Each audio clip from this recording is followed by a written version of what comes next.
mga kaibigan, alam na natin ngayon na natalo ang Barangay Ginebra sa Meralco Bolts sa Game 1 ng Governor's Cup Finals. Pero kung tanungin mo ang mga diehard NSD fans ng Barangay Ginebra, hindi pa rin po sila nawala ng pag-asa na makakabawi ang paborito nilang kupunan dito sa Game 2. Ginebra!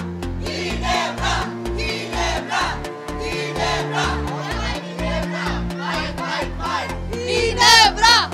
Ginebra! Magcha-champion kami! Promise yan! Magcha-champion kami! Good luck! Pag-usayan nyo! At tayo magcha-champion! Ginebra! Ginebra! Ginebra! Yeah! Dapat kagilan! Ang galingan mo! Diyos ko! Ginebra! Pampanga! Ate, excited na excited ka. Ako sobra! Mananalo kayo sa Game 2? Ako!